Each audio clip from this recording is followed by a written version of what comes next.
منگتے کا کٹورا۔ لیلا نے اپنا لنگر کھول رکھا تھا۔ منگتے قطار در قطار آ رہے تھے۔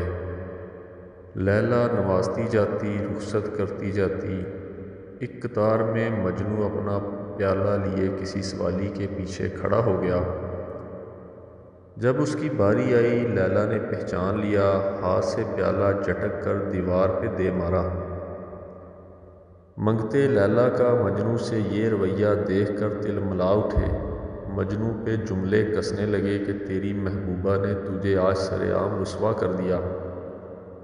مجنوں نے سب کو قریب کر کے پوچھا، ذرا اپنا کشکول دکھاؤ، سب اپنا بادہ گدائی میرے سامنے کرو، بتاؤ کس کس کا پیالہ خالی ہے۔ سب نے اپنا اپنا کاسہ سامنے رکھا، بولے ہمارے تو بھرے ہوئے ہیں۔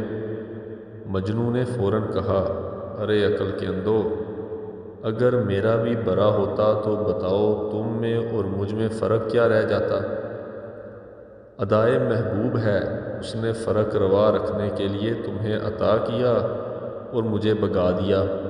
وہ مجھے بغیر پیالے کے دیکھنا چاہتی ہے۔ اہل محبت کو مجنوں ایک راز بتا گیا، جبکہ اکثر اہل بصیرت و محبت کا ذوق اس انتہا کا ہوتا ہے کہ انہیں تلاش کرنے کی حاجت نہیں پڑتی، بلکہ عقل و فہم کے سامنے اشارے ہاتھ باندھ کر کھڑے ہو جاتے ہیں کہ ہمیں قبول کریں۔ میری زندگی میں کئی مرتبہ ایسا وقت آیا کہ میری امیدوں کا پیالہ ٹوٹ گیا، میری حسرتوں کو پکڑ کر سرے بازار نیلام کر دیا گیا، میری خواہشات کو دیوار پہ دے مارا گیا۔ کئی مرتبہ میری حسرتوں کا گلا گھونٹ دیا گیا، لیکن مجنوں نے مجھے سمجھایا کہ اے نادان، اگر حالت عشق میں ہے تو پھر تجھے معلوم ہوگا کہ محبوب کی عطا کہاں ہے اور سزا کہاں ہے، نوازش کہاں ہے اور سرزنش کہاں ہے، ورنہ جہاں تیری حسرتوں کا جنازہ نکلے گا، جہاں تیری امیدوں کو ٹھوکر لگے گی، جس جگہ پر سوالی کشکول ٹوٹے گا تو تڑپے گا کم اور چیخو پکار زیادہ کرے گا۔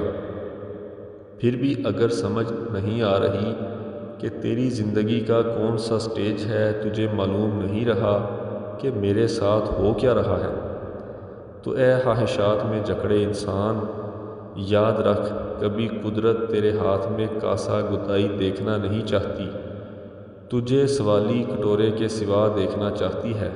لہٰذا جب کبھی دیکھ مجھے ٹھکرایا جا رہا ہے، مجھے بھگایا جا رہا ہے، میرا کٹورا توڑا جا رہا ہے، تو فوراً سمجھ جا کہ قدرت تجھے بازار کائنات میں لوگوں کا سوالی نہیں بلکہ اپنا ولی بنانا چاہتی ہے۔